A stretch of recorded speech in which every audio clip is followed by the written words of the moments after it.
No Christmas cheer on Dalal Street as the markets fall for the fourth straight day, records its biggest losing streak. In close to about 3 months, the Nifty and the sensex see its biggest one-day fall in 3 months. In the last 3 days, the BSE companies have erased market cap gains of the last 3 months. What led to the fall on Dalal Street? Will the IT sector recover in 2023? And why has Bajaj Finance's performance faltered? Hello and welcome to Editors Roundtable. I am Reema Tendulkar. With me are Prashant and Nimesh. Hi guys, it's just us and no Santa. It's a bit quiet, right? Nimesh was telling us on closing bell that even dealing rooms are quieter.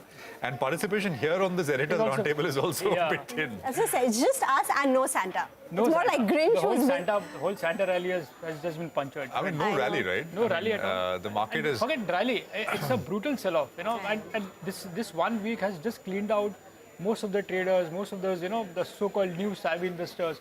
I mean, they've all taken a hit, not only in the trading portfolio, but even in the investment portfolio. It's been a brutal sell-off. The way mid-cap, small-cap has fallen sharply. I mean, individual stocks are down 20, 30, 40%.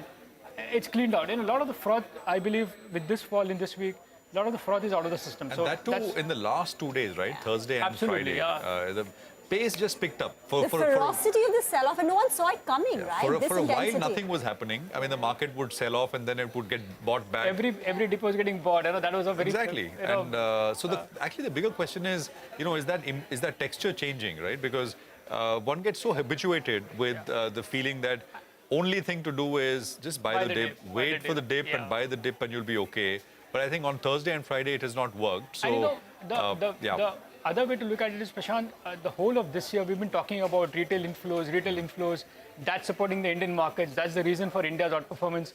This week, panic was largely non-institutional, which means retail and HNI panic. You know, it's the other way of the other side of the coin now. We saw a lot of inflows and it was supporting the market, a withdrawal and panic, and we've seen such sharp sell-off in individual names, mid-cap stocks, small-cap stocks. So it cut both ways, right? That's what people say, that it cuts both ways. The flows cut you both ways. This week has really shown a lot of traders and dealers, I mean traders and investors, that it cut both ways, and they've taken a sharp knock in this last. Although reasons are still, I'm still wondering, you know, if you wanted to identify just this one reason, incrementally what pushed things over, I'm not very sure there is that one reason, because the one answer, what I'm hearing, not as an answer but as a question mark, is it COVID-related fears which is gripping the street? COVID is used as an excuse, Prashant. This was coming. Nimesh, I put this out on Tuesday morning. This is on Tuesday morning that, this China thing, etc. And I said, this is, and my idea was that maybe reopening trades, etc., take a bit of a backseat. But for that to be used as a broader excuse for a sell-off, I mean, I don't know. I mean, the situation in China is very different from what we have here. China is in its wave 2. They reopened after 3 years. We've gone through how many waves? 2, 3, 4. So I think, it's a very... Let me just quickly, for our viewers, round it up, right? I mean, the market, in terms of how things were. So, ferocious sell-off in the last 2 sessions, which is Thursday and Friday. The pace of the selling, I think, is what is unnerving for many out there. Both the 100 and the 100-day moving average, which is a longer-term trend line, that went away, that was broken. The 20-week moving average, that is also gone with the Friday sell-off, both gone on Friday. For the week, the mid-cap index down 6%, the small-cap index down 4%. Mid-cap index now for the year is negative, small-cap index is down over 20% for the year. This is, I mean, I don't know, I should call it silver lining or not, but the Nifty RSI, relative strength index, is now 32. The lower bound usually gets to about 20, 25, and that's a signal that maybe things are getting too oversold. This is daily RSI, so it's not quite at the bottom, but, it just gives you a sign. The mid-cap RSI is under 30 now, so which again is a good thing, which is the fact that maybe in the very near term, things are getting a little oversold, which could mean a little bit of a bounce, right? I mean, I'm not saying that we got a big bounce ahead of us or anything of that sort. I think all of us know that 23 is a tough year, it's going to be a tough year, etc. But maybe with the 5% drop that we've had very quickly from the highs, from 18,887, which was the all-time high, to now. I think in the very near term, maybe as we end this year, they may be not that cheer, but maybe a little bit of a bounce, Rima. Okay, so far at least it's eluded us, but half the dealing rooms are not there. So whoever you've spoken to, what's the feedback? I think the genesis of this fall? I think this week there was still a lot of participation. Only towards the end, people have started going on. So my understanding is come next week, Hong Kong and Singapore, virtually nobody will be there. So that way it's going to be a muted week next week. But this week there was enough participation. The overall feedback. Y2D, the mid-cap index, has gone into the red. That's a big statement. That's a big news that people are in the last 1 week, the amount of money investors or traders have lost money in mid-cap and small cap is big. That's a big feedback. The index is down 6% this week, and Y2D, the mid-cap index, has fallen into the red. Again, what we are seeing is, this week we've seen a lot of fraud getting out in the mid-cap and small cap. Yes, we all know that the PSU bank index was the big outperformer, and there was a reason for the PSU banks to do well. But in the last leg, we saw, the last leg or the lower end of the PSU banks doing well. The float in those stocks like IOB and all is just 3%. And the traded volumes on those stocks were like 3x or 4x of what the actual volumes were. So that showed the kind of exuberance which was there, and that's now completely cleaned out. There are a lot of stocks within the defense names, the PSU bank stocks, PSU stocks. There was a bit of fraud build-up, and now that's cleaned up with this just 4 days of fall, or the 5 days of fall that we've seen this week. Again, the big important point is one good data that I've looked for this year. Calendar year 2022, Rima, if you look at global markets and in India, FIs have sold $200 billion in China. They've sold $43 billion in Taiwan, and FIs have sold $16 billion in India. And with this fall that we've seen, the markets have corrected, shaved off by 6% from the top. The next year, early January, you're going to see the fresh allocation for the emerging markets, which will include India as well. So maybe the feedback is, while you might see a bit of a retail panic, I think this time the early start of next year could see that getting replaced by the FI money. So because they've sold so much, it looks like the FI money can come back in early 2023 if there is a fresh allocation for countries like India. And because of the correction now, valuations slightly have become little interesting as well, little attractive as well for the Indian market. So that's something one needs to watch out for. So the fresh allocation next year will be important. But the fact is, this week I've seen the other side of retail money, wherein a lot of fraud got cleaned out, a lot of mid-cap and small cap. Traders have taken a lot of hit this week in terms of their trading position. So a lot of fraud is out of the way. But I guess next week could be a little softish. But I think the early January FI flow will be very important to watch out for, and that can set the tone for the Indian markets. The PSU bank point, right? UCO Bank tripling in 3 months, I guess was the side of things, right? And this week down 20%. The way investors were going down the curve now, that was giving a bit of an indication that there is a bit of froth now building up. I remember UCO used to have, of course, all of that has changed, but I still remember it used at one point had 20% gross NPAs. Yeah. Now, of course, there are different, but still tripling in 3 months. Yeah. It was just quite something. But, the one hope, Rima, that we have in 2023 is IT, because it is a large sector, it is down quite a bit. I spoke to Naren recently, who said that buy into a US recession and systematically buy IT stocks. But you have something for us. Yes, so the Nifty IT index is down 25% this year. It's the biggest sectoral losers in our market so far this year. Right now, the question that a lot of people are asking is that have IT stocks corrected enough?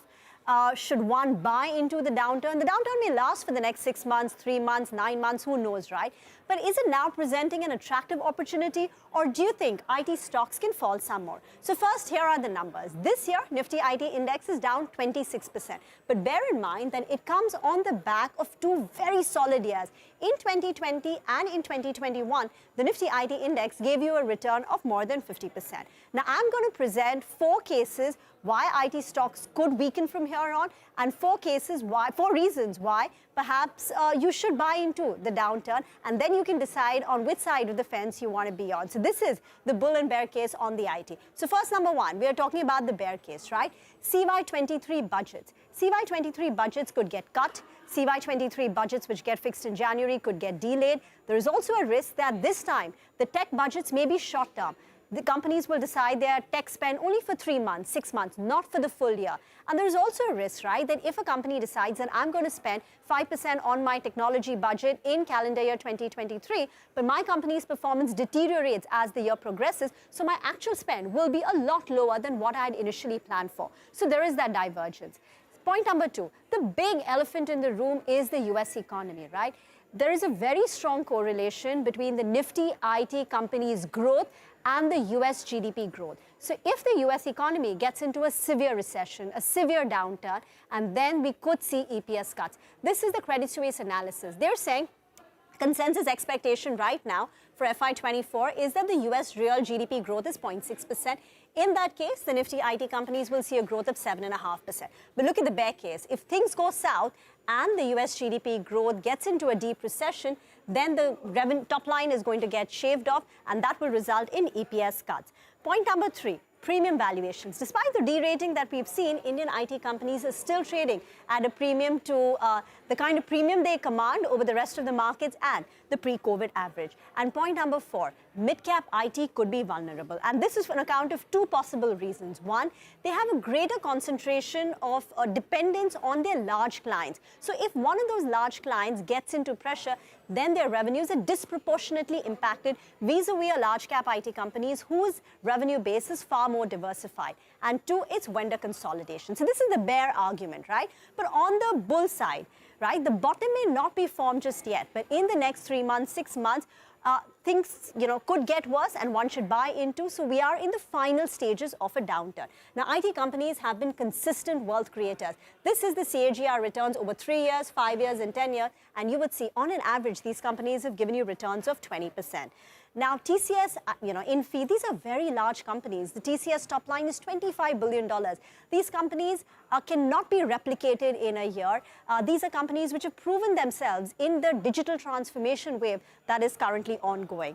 Point number 3, IT companies have seen 1 year of a time correction, and 2, they've seen significant valuation derating, right? So as I said, we could be in the final stages of an IT downturn. And 4th, the cloud adoption and migration is a multi-year tailwind. It can slow down, perhaps in 2023, but it is something which cannot be reversed. So that is, the bull and bear argument for the nifty IT space. Let's see how it performs.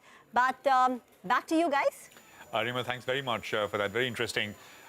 Let's jump from IT to the public sector companies, right? Yeah. Nimesh, and you put data out last week that maybe they're at a multi-decadal breakout level. And I think Motilal has followed up with an interesting report. That's right. So, Prashant, before I talk about the PSUs and the PSA index, while the street is divided on the IT index, there are equal number of bulls and bears for IT for next year.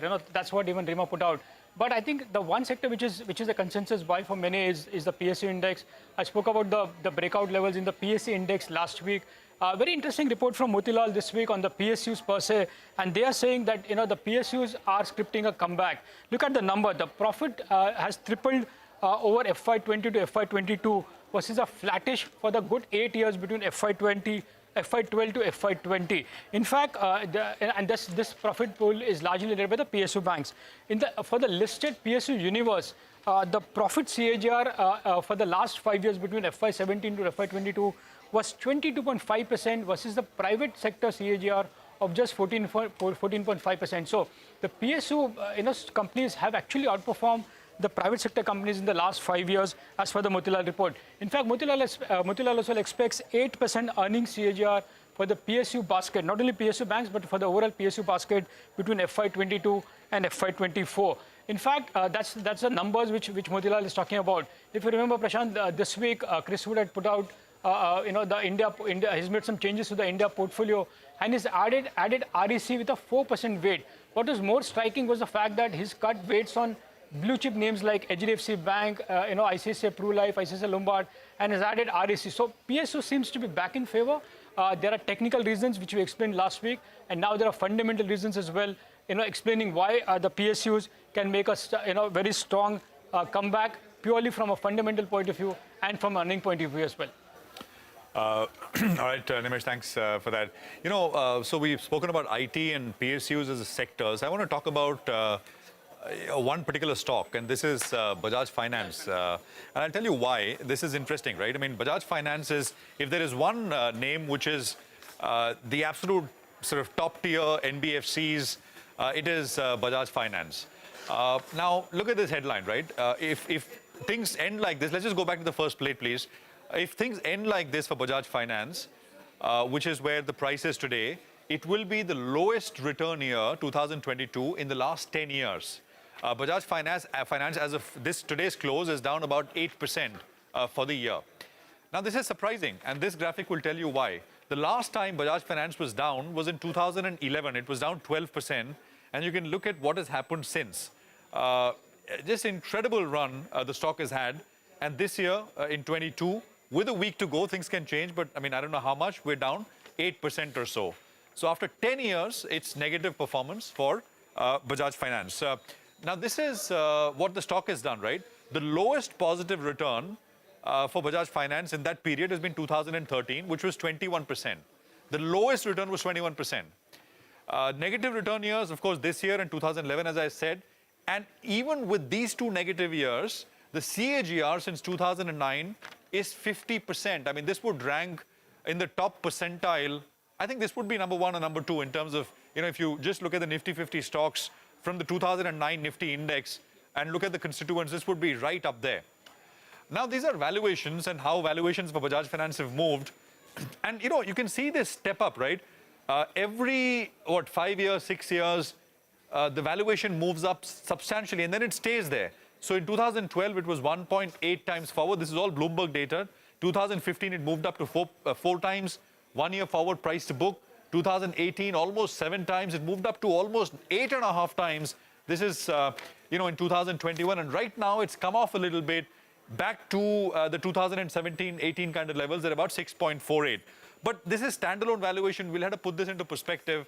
But in any case, the current valuation is still much higher than the 12-year average of 4.5 odd times 1 year forward. Let's compare this to something, right? Now, what do we compare this to? Let's compare this to what is widely considered the highest quality top-tier bank, which is HDFC Bank, right? Now, this is Bajaj Finance and HDFC Bank. We spoke with JP Morgan's banking analyst who said that Bajaj Finance, and the reason, I mean, if you compare the stock price of Bajaj Finance and look at their AUM growth, they're very closely related, closely correlated. You know, the yellow one is Bajaj Finance, the yellow line is Bajaj Finance. You can see, for a while, the loan growth was head and shoulders above HDFC Bank. There was a dip, you know, during COVID period, and then it is picked up once again. This is F5. This, you know, this is the last FY21 data. 22, you know, there is data, but more importantly, look at FY24, which is what markets are focused on. Almost converging, right? HDFC Bank actually is at 26% estimated loan growth. Bajaj Finance is at 23 times. For 24, which is 1 year forward, HDFC Bank expected to do better than Bajaj Finance in terms of loan growth. Let's look at the other thing, which is profit after tax growth, PAT growth rate as well. Again, as you can see, Bajaj Finance head and shoulders above HDFC Bank for a while, right? This is the period of the valuation expansion. Sharp dip. I mean, HDFC Bank did not lose money during COVID. Bajaj Finance did report losses. And then there is a sharp recovery, which of course far exceeds what HDFC Bank has done. But here also, as you can see, there is some sort of a convergence. This is FY24 estimates. These are Goldman Sachs estimates. And FY24, Bajaj Finance is expected to grow profits of 19%, HDFC Bank of about 27% or so. So in both parameters, for 24 numbers, HDFC Bank still beating, you know, which is a much larger entity, by the way, to grow at that rate and beating Bajaj Finance, I mean, quite something. Now, this is valuation comparison for both, and I think this is the point which JP Morgan's Saurabh was making. You know, Bajaj Finance commanding premium valuations as compared to HDFC. At the peak, the number was about 172% premium over HDFC Bank's valuation. It's come off to 122 odd percent, but given the fact that valuations, and these are 1 year forward, given the fact that on both loan growth and profit after tax growth, you know, HDFC Bank is still behind, Bajaj Finance is still behind HDFC Bank for FY24. I mean, you know, would you want to pay that kind of a premium? I think this is the kind of question which the market will pay attention to. I just want to leave you with what next. A couple of points. Bajaj Finance saw loan growth slowing during COVID. It's picked up as we just showed you. Rate hike impact is not going to be as big because of the absolute high net interest margins. We saw that in the second quarter numbers which Bajaj Finance reported. There is the digital aspect of it, right? The app is already live. But the management has said the full app rollout will be by March of 23. It's expected to show up in a big way in 24 numbers. And of course, on the flip side, there is intense competition. As compared to 5 or 10 years back, the amount of competition from lenders of all kinds, fintechs, etc., is much higher. So are we in for a more normalized 25-30% growth rate for Bajaj Finance, off from the 40, 45, 50% growth that we've seen? Although I have to say, whoever over a longer period of time has bet against Bajaj Finance's performance has proved to be wrong. So history and empirical evidence points to the fact that maybe 23 we will see at least a better performance as compared to what we've seen this year so far. Back to you guys. Very interesting, Prashant. We need to get into a very short break, but we'll continue talking about the markets. We'll also invite Mihir Vora, CIO of Max Life Insurance.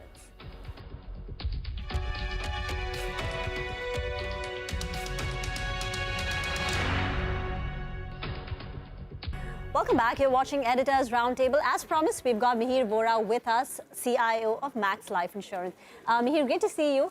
First, what happened this week, right? What explains this kind of sell-off that we have? I think it's just one of those days or weeks where we are probably overreacting to global events. People are saying COVID and all those kind of reasons, but last couple of days, China is actually up, where COVID is supposed to be spreading. So maybe a bit of year-end lack of buying from FIIs. Coupled with people squaring off their books, that's what it looks like. So no reason for the markets to sell off from here on? Well, if you see from the global perspective, I would, if I was a FII, if I was overweight India, then I actually done pretty well, and towards the end of the, if I were a hedge fund, towards the end of the year, I'm going on a vacation on 24th, I probably want to square off my books and cut some overweight in India. That's what's probably happening. S&P is down 20% for the year in the US, while we are still flat. So there is some money, to be taken off as far as profit booking is concerned. Mir, are you getting a sense that the retail investors are now panicking? Because, this week fall largely explains non-institutional activity picking up, and that's the reason for a sharper fall.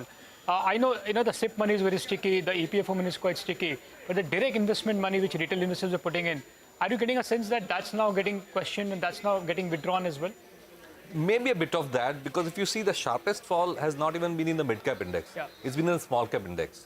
While the Nifty is, say, plus 2% this year, the small-cap index is minus 20. So a little bit of capitulation may be there in some of the counters.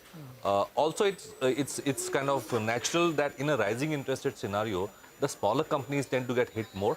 And that's probably one of the reasons why we have seen in the last 2-3 months small caps not performing, because cost of funds for them actually is very sensitive. Actually, 2022 has been an extraordinary year, right? It's a very abnormal year because we took it because the market outperformed so much, ignoring what is happening to the rest of the world. And it happened over and over and over again. It never fell, right?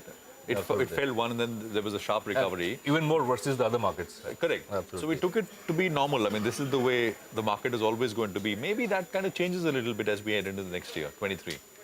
I mean, I wouldn't make that conclusion just on the basis of the fact that we've fallen from 18,800 to 17,900, because just 3 months ago we'd seen a similar kind of move. So these 6%, 7% moves are not to be taken too seriously. You're not used to it. 6% moves. Well, at the cost of being beaten up on this kind of a day, it's a healthy correction, I would say.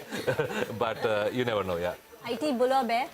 IT, I'm negative because I'm more. But buy into the weakness? No, I would rather buy into the domestic stocks which have fallen more. Some of the financials have fallen quite a lot in the last couple of months. So I'm more bullish on the domestic recovery thing. So exactly within financials, will you look at PSU banks after the fall? PSU banks again for me is more of a tactical play. Okay. If it's a 3 to 5 year buy and hold call, I would still stick to the private sector banks. But yes, those valuation gaps sometimes tend to get extreme. So when the private sector banking space, if it's done 100% and the PSU banks have gone up only by 20%, then you will see 20-40% move in that space too, just for the valuation part. Bajaj Finance have presented some data that interests you. Can't comment on specific stocks, but in general, I would still go for private sector banks versus NBFCs given the funding costs. You know, the last time we spoke, you kind of sounded that you are exploring new age tech companies. Yes. Has anything changed? Have you bought anything? I think in the last couple of months, things have become even more attractive and we are nibbling into the space. You've started buying? Yes. Anything else, Mir, apart from financials, new age? See, my hope and fervent wish is that industrials do well. Because unless the industrials investments, capex cycle picks up, we won't go to 7%, 7.5% GDP growth rate. That has to pick up, including real estate. Right. And valuations are still very attractive in this segment. So with a little bit of trigger, you can see huge outperformance in the capex, industrials, engineering, construction, those kind of names. One last word, defense. I think that was a space you were interested in. You were optimistic, bullish. Stocks have doubled, right? But it has corrected sharply now in the last 1 week. Yes. So the stocks are down 15-20%. Yes, but that's, I think, a secular story which has just started in the last couple of years that can last for many years. Right. So it's basically a buying opportunity I would at lower think levels. so, yes, yes. Thank you so much for dropping by, Mir. Always a and we pleasure. find that we hope that you find easier traffic on your way out than on the way in. Mir was supposed to be with us earlier at the start of the show. But this seemed like a rapid fire, right, with him? But thank you very much, Always Ravi, thank for you. packing in a punch. And season's greetings to you. You too. Your family and everyone Absolutely. at Max Life Have a Insurance. great 2023. Happy investing. Happy. Well, with that, it's a wrap on this edition of Editors Roundtable. Hope you enjoyed it. Thank you once again.